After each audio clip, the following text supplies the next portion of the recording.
Good morning, everyone. Welcome to our North Carolina Private Road and Bridge Program webinar. We appreciate you being here with us on a Friday morning.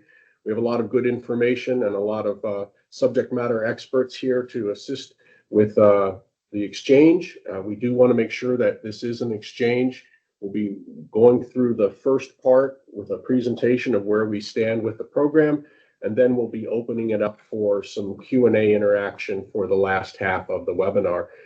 However, due to the number of participants that have registered for this, we'll be taking the questions through the Q&A tab on your Teams meeting.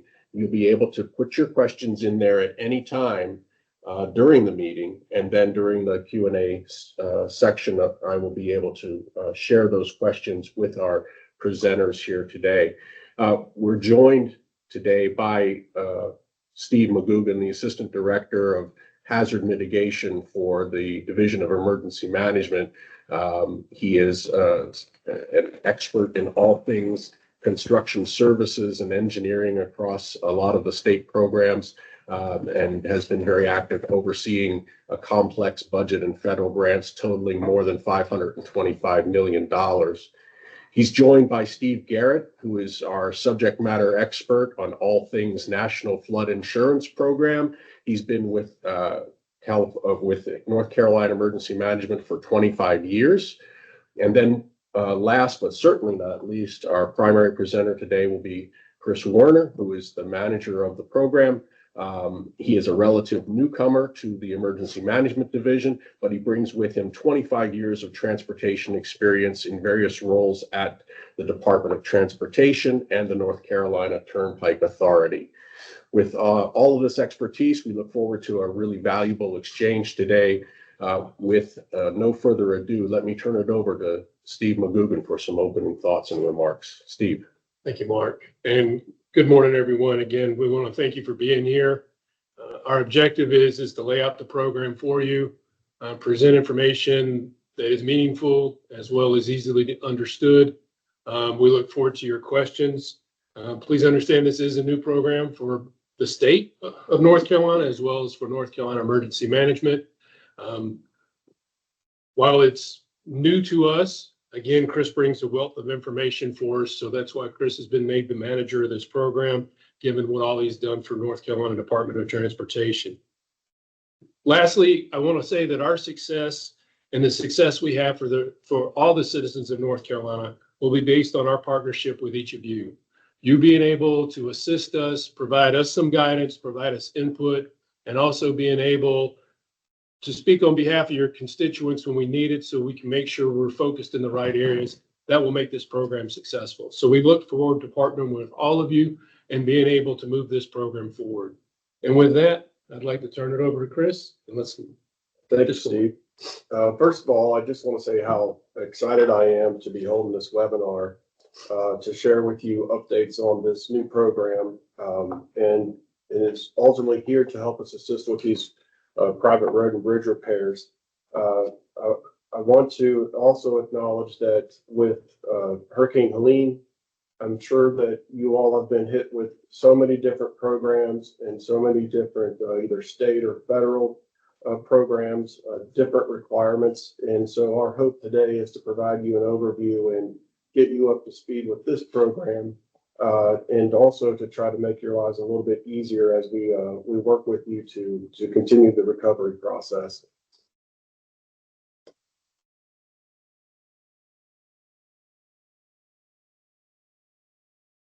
Okay, so real quick, I'm going to show you a little bit of what we intend to cover today to kind of orient you with the presentation. We want to give you some timelines that have been established so far. Obviously, we'll have more timeline updates to come in the near future. We want to share with you what we've been working on, where our current focus has been, and also to walk you through how we envision the work being performed as we go forward. With the legislation passed in mid-March, obviously there's been a lot of questions around eligibility to participate in the program. We have Steve Garrett here to also provide an overview of the disaster-specific guidance that has some timing requirements in it that we're going to need your all's assistance with. And as Steve alluded, all of this success for this program is really going to be geared around the state-county partnership. We'll conclude the meeting sharing with you next steps for the program, and as Mark alluded to, walking through some Q&A. So at a high level, executive order was established by Governor Stein on January 2nd.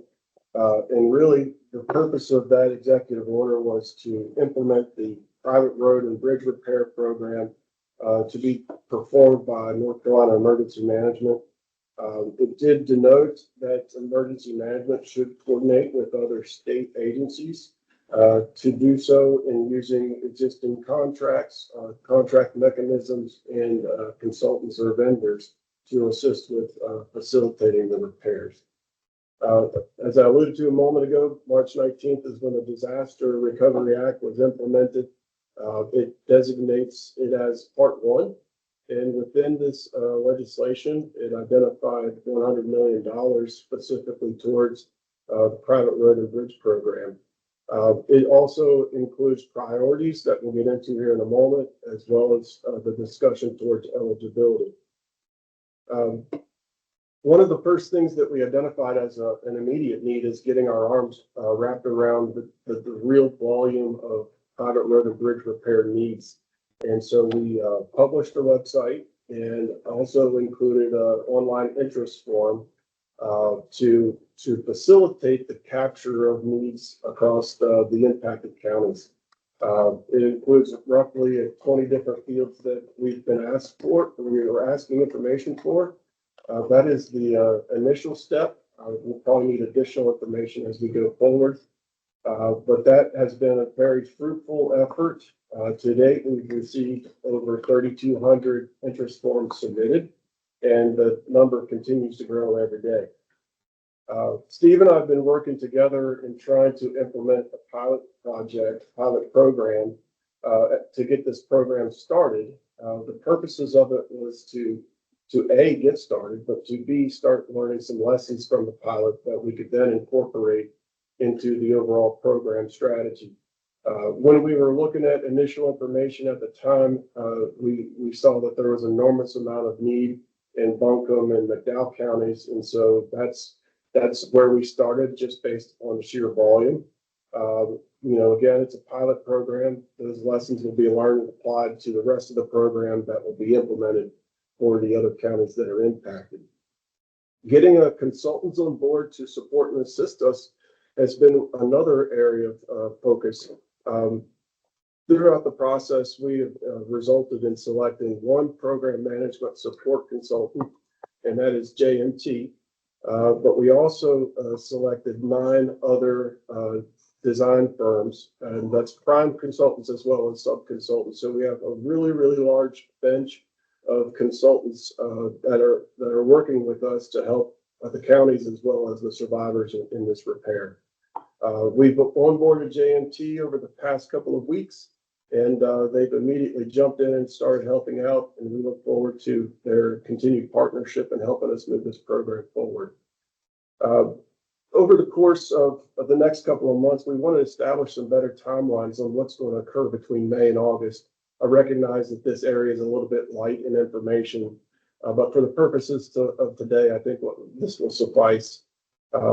Steve's going to get into a little bit of the deadlines that are required specifically for the disaster-specific guidance. That there are due dates in there for August 3rd of 2025, as well as for September 26th of 2026. So more to come on that.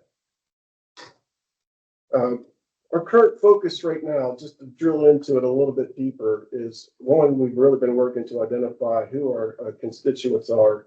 And to be personally, in my opinion, I would have preferred to come to the county sooner rather than later, but we've been juggling on a lot of different things trying to get this program up to date. And we wanted to make sure we had good information to share with you, which is why we delayed it to this point. But we have been focusing on coordinating with FEMA, their private road and bridge task force, and understanding what they've been able to do to assist survivors, specifically related to private roads and bridges. Another effort that we've been working on is trying to understand what the true licensure requirements are for general contractors that will be assisting us in making these repairs. One of the things that we denoted in coordination with the licensing board is that contractors that are working on bridge repair and bridge construction will indeed need to have their highway licensure stamp. And they've also worked with us to try to assist any contractors that want to obtain that licensure to try to implement an efficient mechanism for that to occur so these repairs aren't delayed. When we think about implementing this program, I myself am an engineer, and so the first thing that I want to understand is what are the design requirements? That is really the basis for designing the repairs that we will need to implement. So we've been coordinating with the Offices of State Fire Marshal in understanding what their desirable design criteria is, whether it's a roadway or bridge width, or the fire apparatus load that needs to be accommodated by the bridges. So we do have that state data. We will be looking to coordinate with you all to understand what any county-specific fire marshal requirements are. Lastly, on the coordination communication is volunteer organizations. We're not going to be able to implement this program by ourselves, as Steve alluded. We do believe that the volunteer organizations are going to be key partners in assisting us in implementing this program and making these repairs. There's been several bridges that have been constructed already to date very efficiently by volunteer organizations, and they've been really, really great to partner with and sharing their design requirements, their process, their methodologies. And so we look forward to continue partnering with them. One of the things that I already talked about that I won't go into detail is the online interest form. We have placed the website here for everyone's awareness in case you're not already aware. Again, we've already had over 3,200 submittals thus far.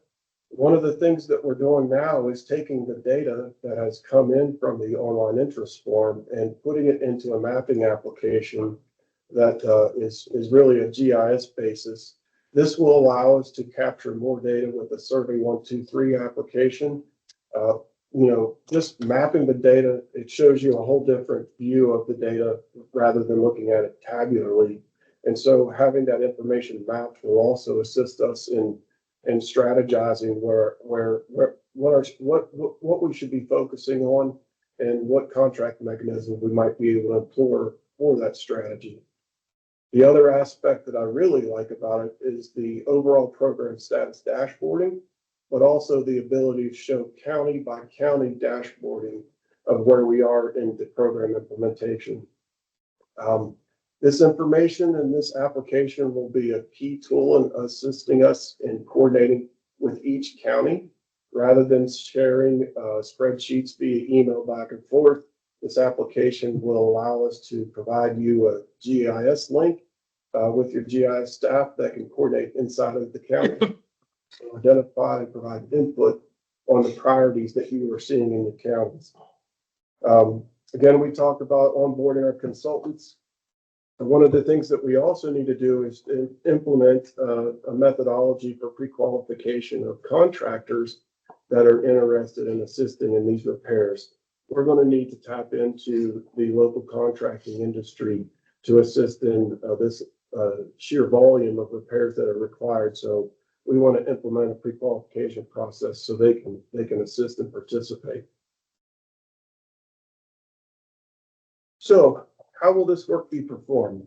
Obviously, we're going to be looking at the legislation as a guidance of what we can and what we cannot do. Private road and bridge programs will be focused on implementing permanent repairs. These repairs will need to be engineered by PRB engineering firms. These engineering firms will have to have their North Carolina these engineering firms will need to be registered with the state of North Carolina, and their engineers sealing the plans will need to be professional engineers in the state of North Carolina. Likewise, the contractors will need to have that highway licensure. So these repairs will be engineered by our firms and constructed by contractors that utilize our contracting methodology. Additionally, there is an option for these repairs to be engineered and constructed by the volunteer organizations, but those will have to be in accordance with the state program, the state licensing requirements, and the process that we establish for the private road and bridge program. Another item that we can offer through the legislation is providing technical support, whether it's for individuals that may want to do the repairs themselves or local governments in the overall process or the permitting requirements.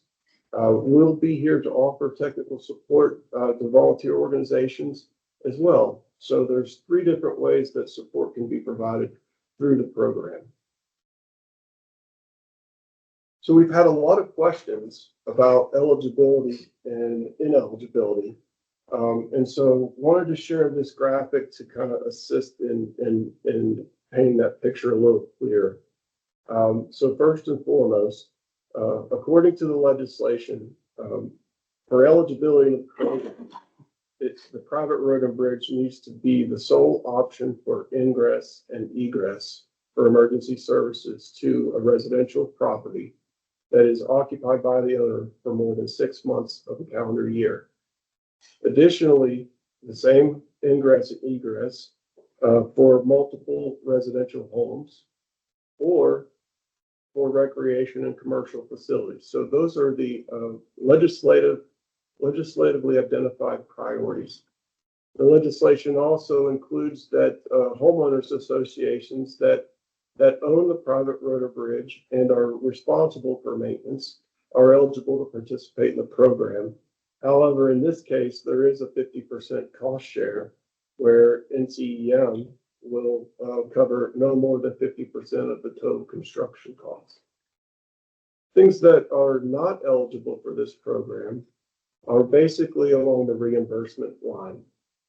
We cannot reimburse property owners for repairs that have already been completed, nor can we reimburse property owner associations or homeowners associations who have or are in the process of using their own engineer or contractor. So there's no possibility for reimbursement for repairs that have been, are currently, or will be performed through a property owner or HOA's engineer or contractor. Another item that's not eligible for this program is the temporary repairs. Again, this program is established for permanent repairs. And there's other mechanisms for temporary repairs that can be utilized.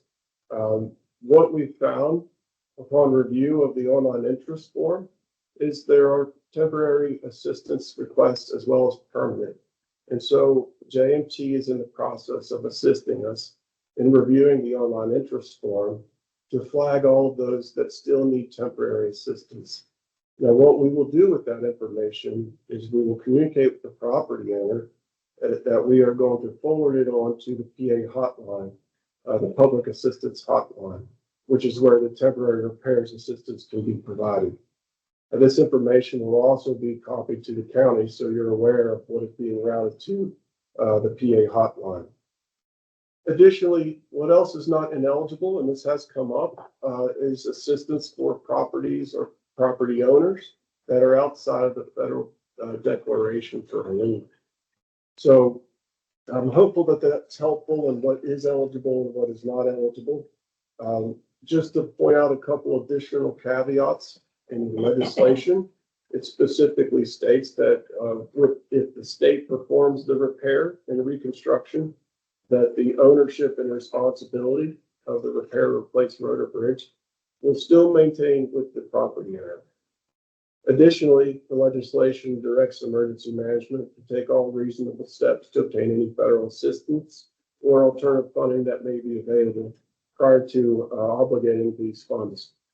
As an example of what that may look like is some homeowners associations have applied through the FEMA PRB task force for individual assistance.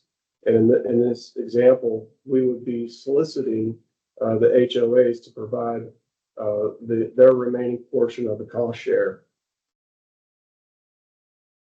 Next up is Steve Garrett, and what I want to paint the picture for here before we pass it off to Steve is in typical situations when you're building a bridge, the engineer would need to perform a hydrology and hydraulic study that is demonstrating that the backwater in flooding conditions is not rising to the degree where it would impact upstream property owners and cause other flooding situations for other property owners. So in this situation with the disaster-specific guidance, that study is waived for our particular program. But Steve's the expert here. I'm going to pass it off to him to elaborate a little bit more. All right, thank you, Chris. In early February, FEMA issued that disaster-specific guidance, or DSG, for private roads and bridges. And shortly thereafter, FEMA issued an addendum to that guidance, and North Carolina Emergency Management prepared a supplementary memorandum to our communities to further explain the requirements of this guidance.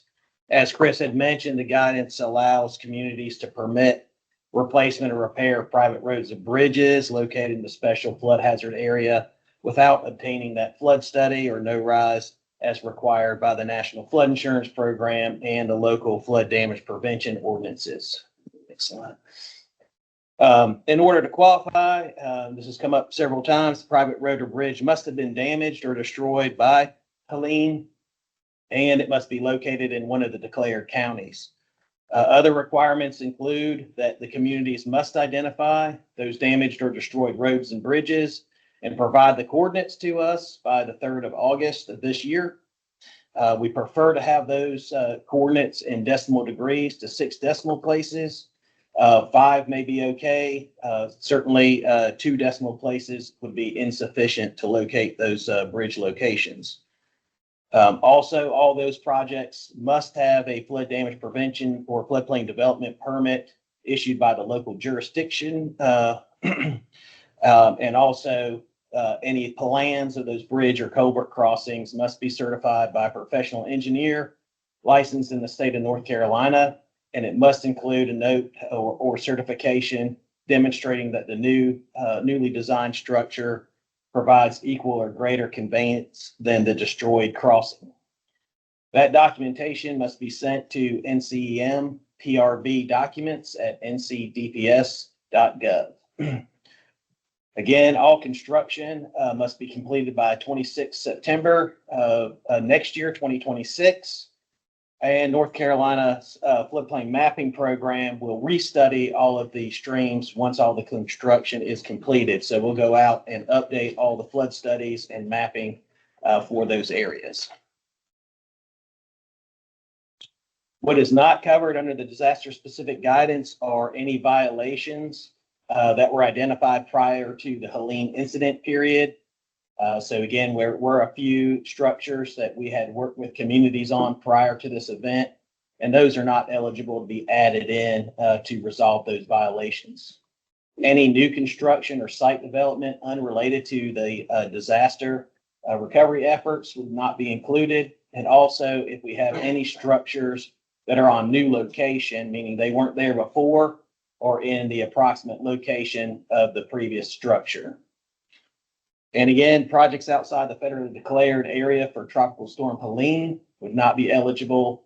And finally, projects completed outside of the DSG period or after our flood insurance rate map updates are completed would have to go through their own flood study process. And then finally, the documents are available on our website, flood.nc.gov. At the top of that page is a red banner with DR 4827, Helene Floodplain Management Resources. You can also use the direct links here in the presentation. That's all I've got. So my observation on the DSG and the work Steve's talking about here is there's a huge value for individual projects under the DSG where we don't have to perform those H&H studies. And Steve and his team are basically going to go in after the fact and remodel the entire area. So that's a huge benefit. I appreciate you coming on, Steve, and sharing, providing that reminder to us of the flexibilities of that, but also the time requirements associated. So we're going to switch back to the county partnership, the state and county partnership. It's where our meeting started with Steve. It's instrumental for us to be successful going forward. One of the things that we would like to encourage, obtain your assistance is helping us get survivors to fill out the online interest form. It's a pretty simple process. We have NCEM resources that can assist those that aren't comfortable in using computers. We also have the marks that are out there to assist the multi-agency recovery center. Thank you. Acronyms, right? So I'm hopeful that those resources will help survivors in getting their names into the system so we can work with you to prioritize. Things that we'd like to ask for your assistance in as well is providing a link to our PRB website, which is where you can access the interest form. If you could provide a link on your website to the PRB program, that would be a great assistance to us. One of the things that are asked for today of you is to provide a point of contact for your county so we can start coordinating for prioritization of the sites, and then also coordination of upcoming visits to start the site assessment process. We will have the mechanism will be shared through GIS, so it might make sense for someone that has GIS experience. It will not be a very complicated process, but we'd like to have that one point of contact for each county that then can coordinate internally with you and your staff. Another item that we'd like to ask for your assistance is identifying the minimum county specifications and requirements for the roads and bridges. What we've learned is each county's fire marshal has their own specific requirements based upon the fire apparatus that are utilized in that county. So if you could assist us in providing the width requirements, the loading requirements, and any other special requirements that you may have, that will assist us in making sure that the implemented solution is accommodating those fire apparatus, as well as any specialized permitting requirements that you may have. One of the things that we'd like your assistance is, and I know that you're probably getting questions from a lot of folks, but any local contractors that may come to you, that are interested in implementing these repairs, we'd like to have them forwarded to us so we can put them through our pre-qualification process so they can assist us. The next bullet is really with maintaining the list of potential projects as submitted to the PRB interest form. What we would like to offer is come to my attention that county staff are wearing so many hats in response to the recovery of the lien. We'd like to offer to each county our services to take your county list for private road and bridge repairs, incorporate them into the state interest form, and then maintain those in collaboration with you. We would basically be facilitating the maintenance of your list if you also desire to do that. It will also allow us the opportunity to forecast what the future needs of the overall program is. So should we go back for additional funding through the legislators, then we've got that data to help us make that justification. Again, what we want to do coming up once we transition to our new Survey 123 GIS application is establish that contact with you to start discussing priorities. We'll definitely need your assistance with any coordination with the municipalities. If that becomes overwhelming for you or you need assistance, we just ask for you to let us know if that's a challenge. We don't want to put any more burden on you than we need to here. Our goal is also to establish a routine cadence with the counties to provide status updates and program updates.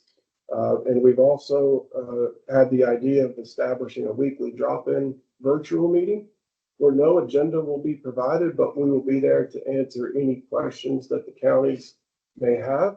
You don't need to feel compelled to stay the whole time. You can pop in, ask your question, get your answer, and then pop back out if you'd like. As we noted, we are in the process of onboarding our design services firm. We have 9 of them. And once we obtain your input on the priorities, we will be looking to assign site assessments to each one of those design services firms. We need to nail down our design criteria, establish our plans and specification requirements, so we have a good product to advertise these and go to construction. So that's something that we're working on right now. Looking at the different types of needs or repairs that are out there, we recognize that one contract vehicle is not best suited for all types of repairs. So we're going to be looking in collaboration with NCDOT to implement additional contracting mechanisms that will allow us to be fast and efficient and make assignments for repairs, in addition to bigger contracts that may be required for larger bridge projects. So just want to give you the awareness of that. Additionally, we'd like to try to finalize our process and requirements for nonprofit participation as soon as possible, because we know that these volunteer groups are already out there and ready to assist. So that is one of our high priorities. And last but not least, what we've seen is there's so much need for communication on this program. So many people that are trying to get back to normal life. We are going to commit to providing at least monthly update emails to all of those that have submitted to the online interest form. And we want to be there to make sure that they understand the process and where they are, and to make sure that they understand the status of the program. And with that, we also are committed to establishing frequently asked questions and maintaining those as new questions come in and posting them on our program website. So all the information about this program is shared with all of those that need it.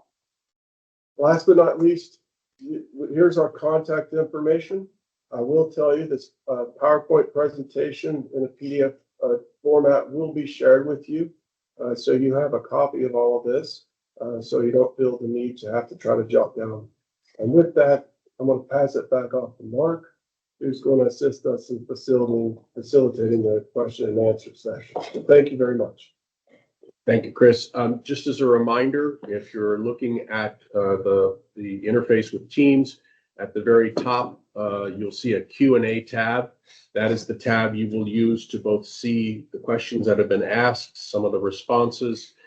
We have had a number of folks who have asked for the presentation, which will be provided at the conclusion. Those links should be active. If they're not, you can either cut and paste them or just send us a note and we will follow up with you with the active links. We do want to highlight that, we have, as Chris mentioned, transitioned the intake form to Survey 123 to allow for greater GIS support for the program and location mapping.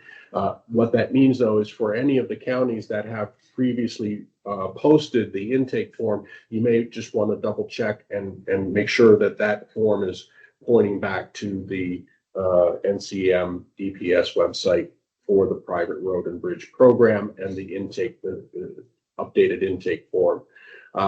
We do have a number of questions coming in already. And so I'll first go to one from Perry Davis.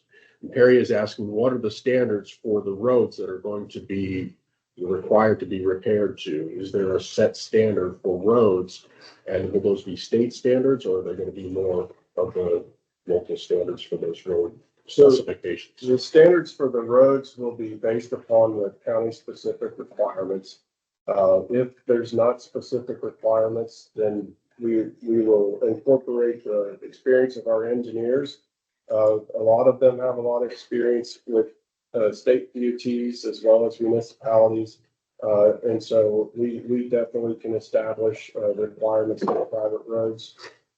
Again, we'll also be leaning on the counties to identify specific requirements, design requirements for the bridges as well. So we won't be applying state. We'll be tailoring this approach, obviously deferring to county requirements, and if there's not any, then we'll be establishing based upon the design requirements. Thank you. Burnett Walls asked about the specific number of submissions from Buncombe County. Burnett, we can get that. It's available. We can get that to you separately following this meeting. From Avery County, generally, how does FEMA public assistance funding coordinate with this program? And you addressed this a little bit in the difference between temporary and permanent solutions, but maybe you want to go back and affirm that distinction. That's a really great question. I probably glazed over that topic. When I shared with you that we're coordinating with FEMA Private Road and Bridge program, that includes FEMA IA as well as PA. So it also includes the voluntary liaisons. So this truly is an integrated private road and bridge collaboration. We hold those calls. I think it's every Thursday afternoon. So we're trying to take all these different programs and focus them around private roads and bridges, so everybody's working on it from the same perspective. Thank you very much.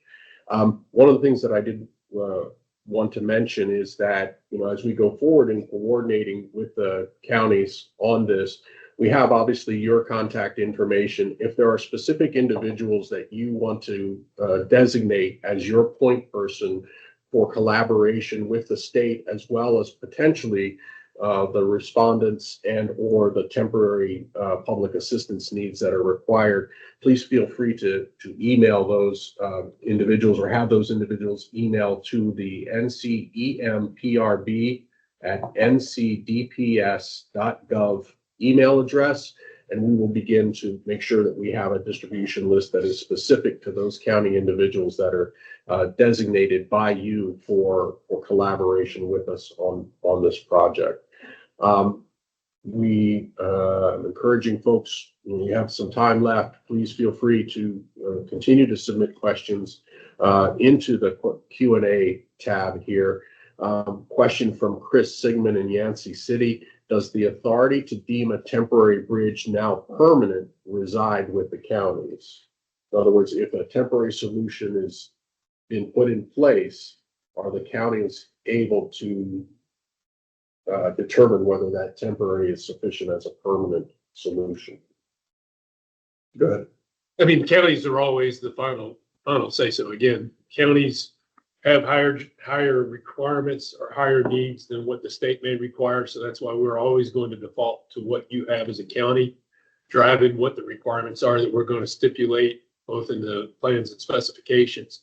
If you have already done some bridge replacements out there and you as the county feel that that is good enough and it can be a permanent, that will be fine. I will say, please, if you go through that route, make sure that information gets to Steve over here, because we're going to need all that information as we go through the redesign and the new mapping.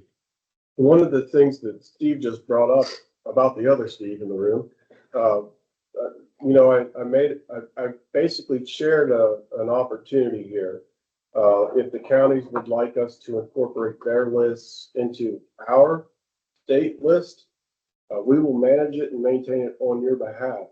But one of the values of that is we will then be able to give the full maintained list directly to Steve, and he will be able to filter it by the requirements he has, whether it's a non-road, so a culvert or a large pipe or a bridge, and that will assist him in understanding all the different basins that are going to need to be modeled and what design products were created to assist in that modeling. So I urge you to allow us to assist you for multiple reasons, but that will definitely help Steve out on the end, and it might take some of the burden off of you all as well. A question from Cade Hooker. Will this cover permanent replacement bridges for residents who have semi-permanent replacement bridges already in place? We have some residents with semi-trailer style bridge replacements that were completed in a semi-permanent fashion after Helene. These may require extra work to remove. Yes, the answer is yes. If there's a, what you would call semi-permanent, our program ultimately is to establish permanent solutions. That, and we're leaving the property owner the permanent solution, not something that they're going to have to deal with in the future beyond typical maintenance and repairs. Once again, please feel free to submit any remaining questions. We still have quite a few minutes left. We will not drag this out if there are no further questions, but we do have one that just came in from Allison Bass. Can help if any needs assistance in completing the interest form. Oh, so this is just the disaster case managers identifying that they can also be available to provide telephone assistance to those who are having trouble, or in certain cases, they have actually completed the form on behalf of the individuals who do not have access.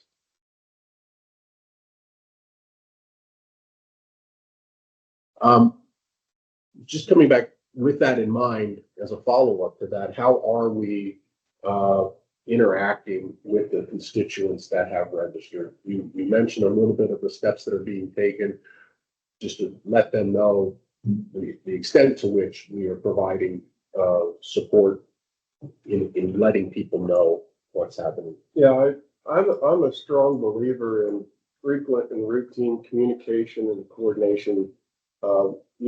I feel at a minimum, we need to provide those that have submitted to the interest form a status update at least once a month.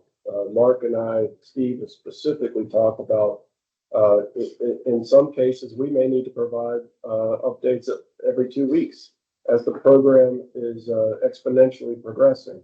And so what I'll say is that is our hopes of maintaining frequent and constant communication so people aren't questioning what's going on. That to me is the first part of customer service and keeping them in the loop. I will tell you that I've had individual counties call me and specifically try to obtain an understanding. They have very specific questions, and we are completely open to that one-on-ones. We've had some counties reach out to us with, hey, can you provide an update at this meeting? Or, hey, can we schedule a call to talk about, some our specific county issues? We are completely open to doing that. We want to be here to provide the service to the survivors as well as the counties that you need. And if there's any presentations or updates that you need us to provide, we'd be more than happy to do that.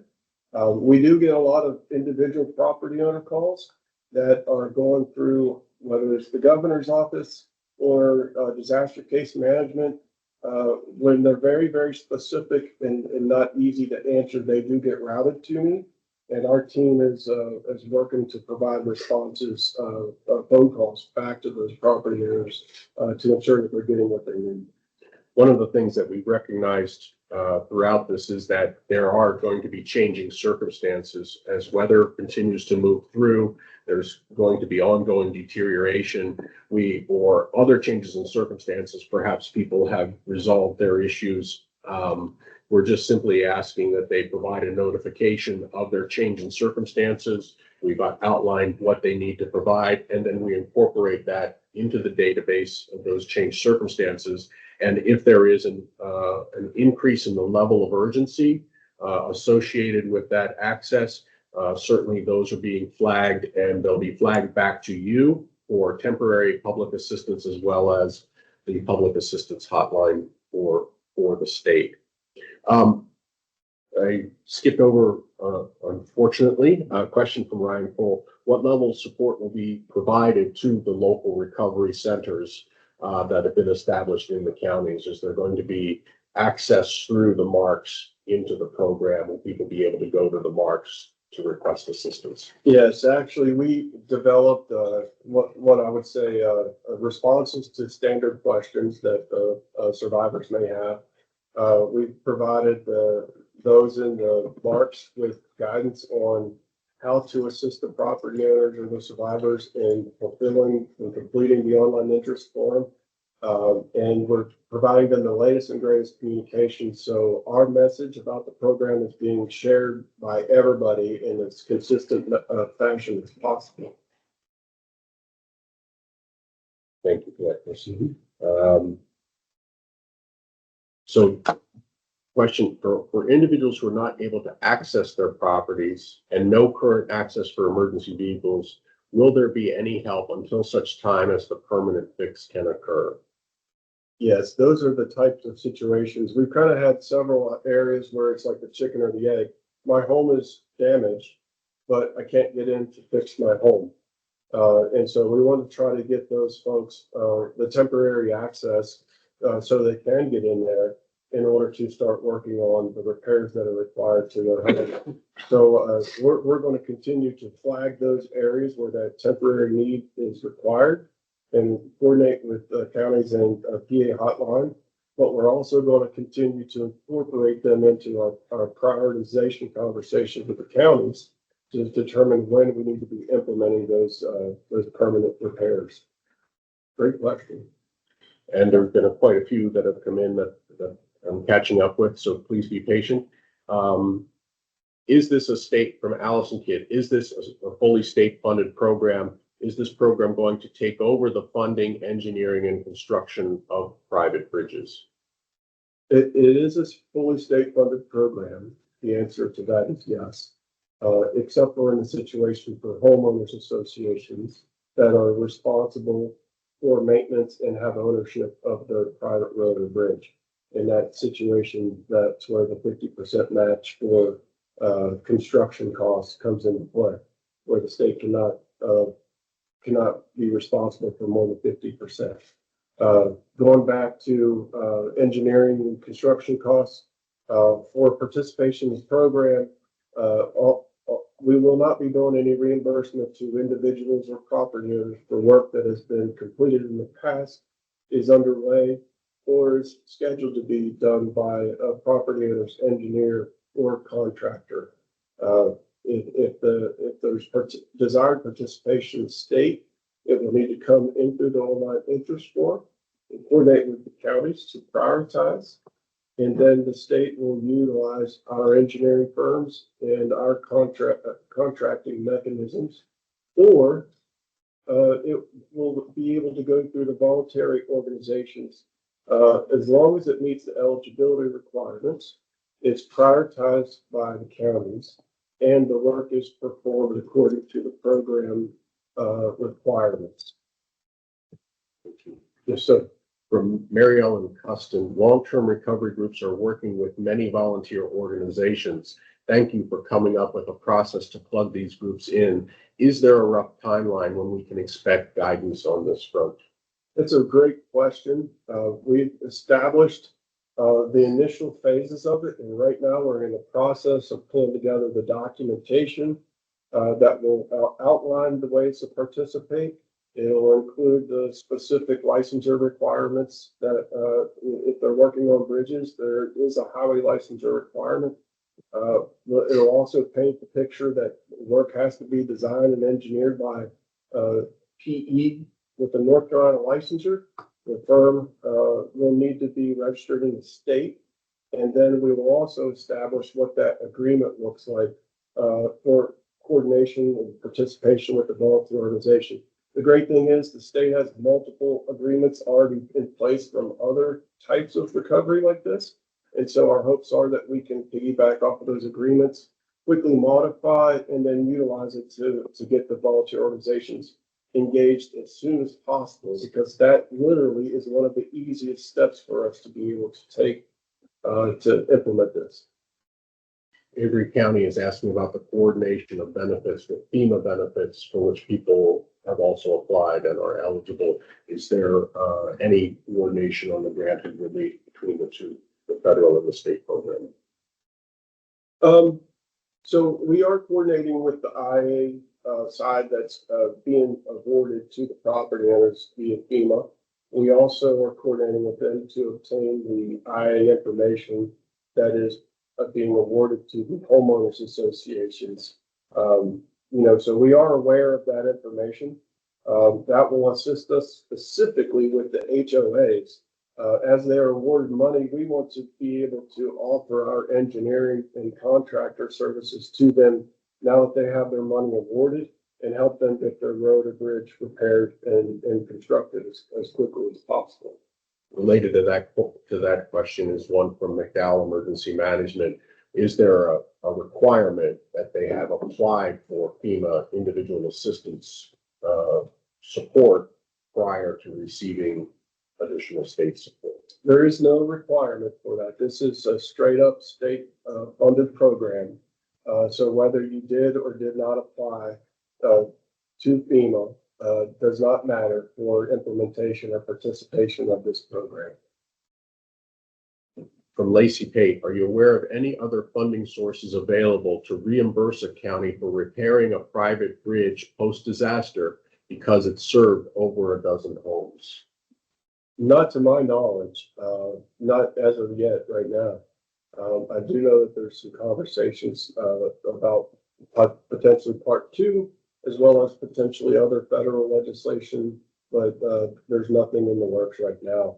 So if there's multifamily roads or bridges that are serving multifamily, the state program is where they really need to submit their interest. We really only need one person from the HOA or if it's a non-HOA, we really only need one person to submit on their behalf. We would recommend them provide us how many households are being served whenever they submit their interest, because that will be a key criteria when we're coordinating with the counties on establishing of the priorities. Thank you, Chris. From Alan Cook in Mitchell County, this program is doing private roads too. Is the focus of this on bridges, or are there any standards documentation for the private roads as well? So that's a really good question. And Steve and I have had a lot of conversations about it. Obviously, roads and bridges that serve multifamily homes is an immediate need because of fire emergency service to accommodate those. So we will have contract mechanisms that are solely focused on the multifamily needs, whether it's HOA or not. But we are also going to be hitting this from another side, where we are focusing on implementing road repairs at the same time. So we're not, while the legislation does identify priorities, we're going to be attacking this from multiple contract mechanisms. Great, thank you. I would just say we are down to our last 7 minutes. If you have additional questions, now is the time to get those in. Once again, we will be providing the presentation for folks to utilize to see. You'll also have the answers to the questions that were raised in the Q&A section. Those will be available to you as well. One other question has just come in from Patty Gamble. What is the process for counties to incorporate our private roads and bridges into the state list? Great question, Patty.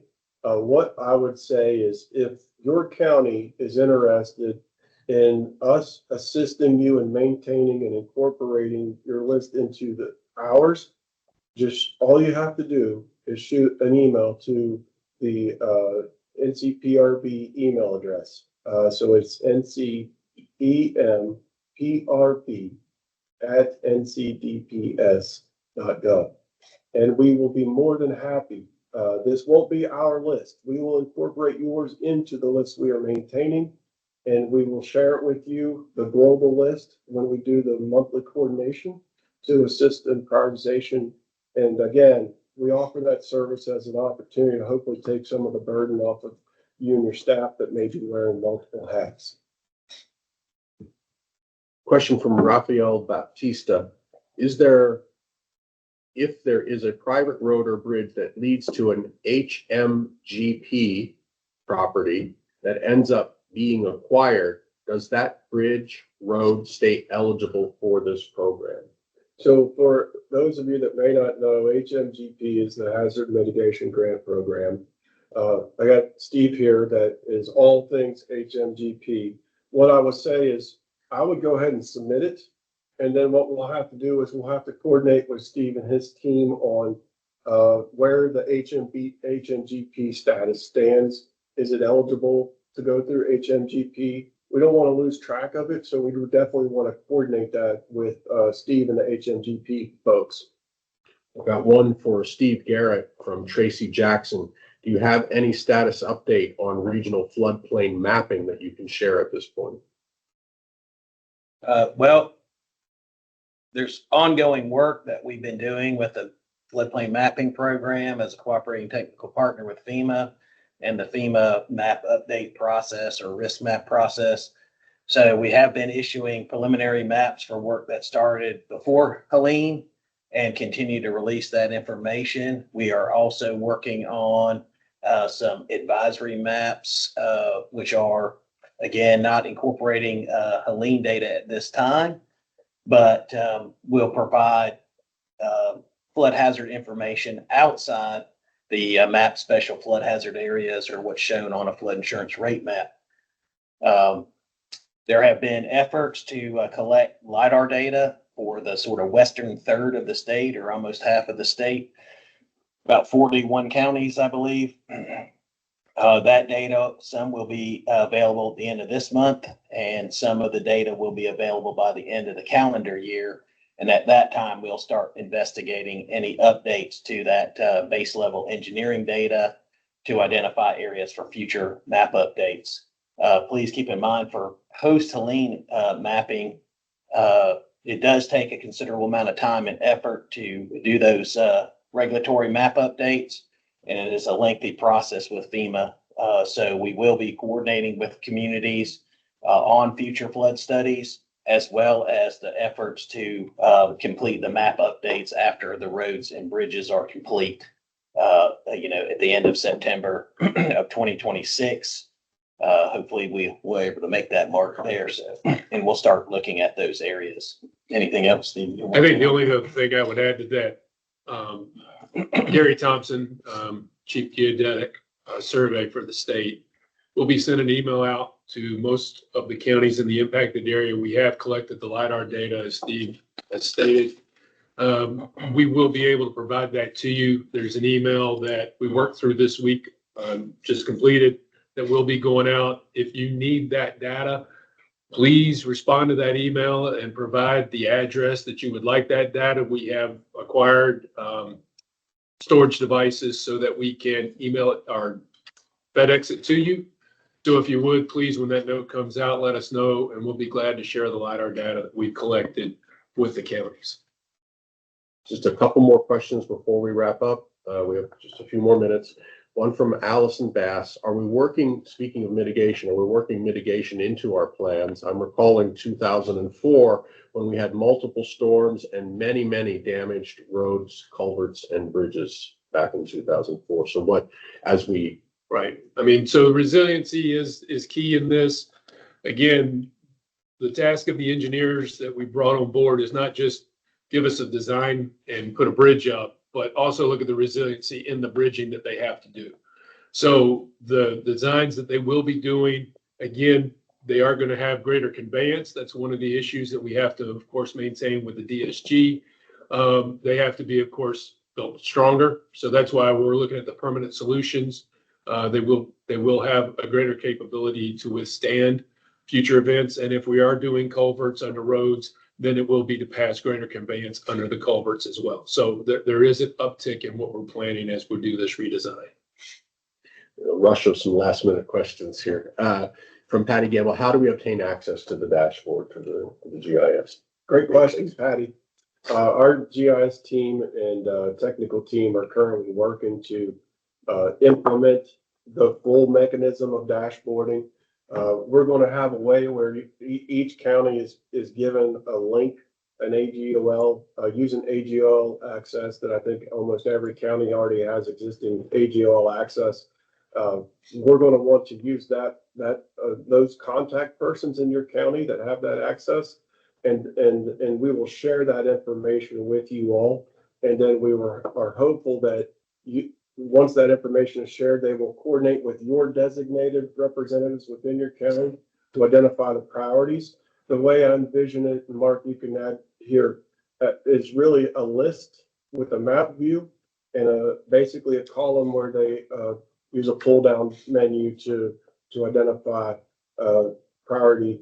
And then it's just updated directly into the file, and then we will be able to look at it the next day and see what each county's priorities are. Is that consistent? And I think there will be a couple opportunities to cross-reference.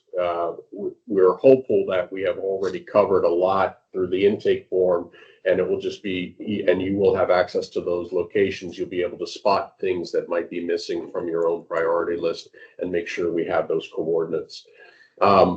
We have one final question, and maybe this is not necessarily PRB related, but more mitigation related. And then maybe address that and provide any closing remarks that you might have. I do want to remind them of what our needs are. Okay. Before we do All right. close. All right. Let me get to this last question, and then we'll closing remarks from both of you.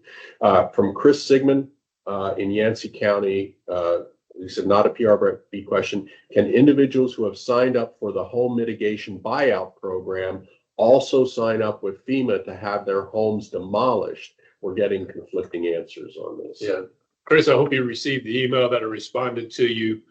And for everyone on, I know that is a question, and so this is good for everyone that's listening to it.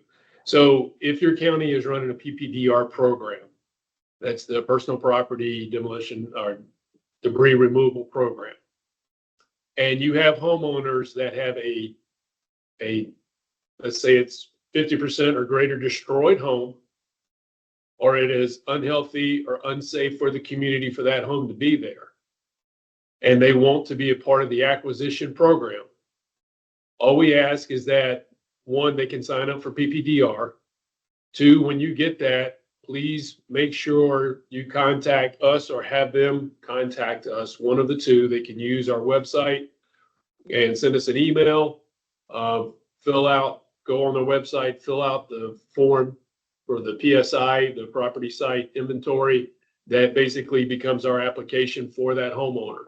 Once we have that, we know that they're going to be participating in that. We will get the photos or whatnot that we need, if we need any photos at all, but they can go ahead and participate in PPDR. It is not a duplication of benefits for PA to be able to pay for those homes to be demolished as long as they're greater than 50% destroyed or the health or safety hazard to the community.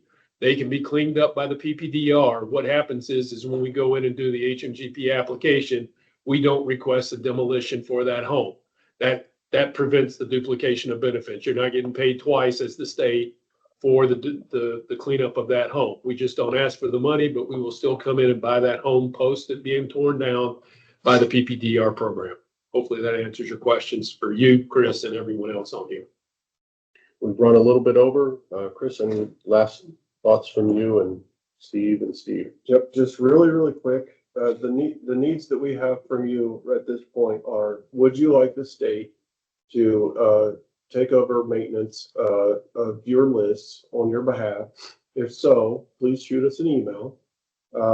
We also would request that you assist us in identifying your minimum county requirements for roads and bridges, including widths and weights, and any special permit requirements that your county may have.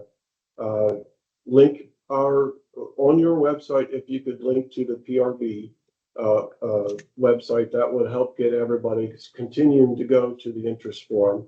That will cut down on future challenges. Route any contractors that may be interested in participating in the program to us so we can get them pre-qualified. And then based upon that, we'll be working to schedule time to possibly provide an overview of how the GIS mapping will look like, and the ability to assist in prioritizing. And with that, I just want to thank you all for making the time. I do apologize, we're a few minutes over, I'm really excited about the start of this partnership and most importantly, collaboration and communication directly with you and your staff on the program and how we can move this forward as expeditiously as possible. So thank you so much. Steve, anything? Okay. Okay. Again, to what Chris said, Mark, we appreciate you running the meeting. Again, appreciate all of you being on here and participating. Thank you for the questions. If there are other questions after this, please send them to the email address so we can continue to address them. Again, the success of this program is only going to be because we all work together on behalf of all the North Carolinians that have been impacted by TSLE. So we look forward to continue this partnership. I would ask that, again, Chris said all the things that we need from a county level. Please make sure we have those county requirements because it's going to be key in our contracting. And I would also ask that we would like to be able to know who you would like for us to contact in your permitting offices as well, so that it will facilitate us pulling those permits when it comes time for construction. If there's somebody critical in that office that needs to be worked with, again, to review the plans, to approve the plans so we can move to construction, that will also be key people for us to know. So as you think through that, anybody that you think will help us move this along in your counties, please identify them to us. Again, speed will be critical. We want to get the assistance out to these survivors, and this partnership is critical with all of you to be able to do that. So thank you for your time. Again, apologize we ran over, but hopefully it was very worth your time, and we've answered your questions as we best could. The presentation will be sent out after the conclusion of the meeting. In addition, we expect that you'll also have access to the transcript that will provide the detailed answers to the questions that were raised. And we will be looking into whether or not the video can also be made available after this presentation concludes. Thank you all for your participation. Thanks for joining, and we look forward to working with you going forward.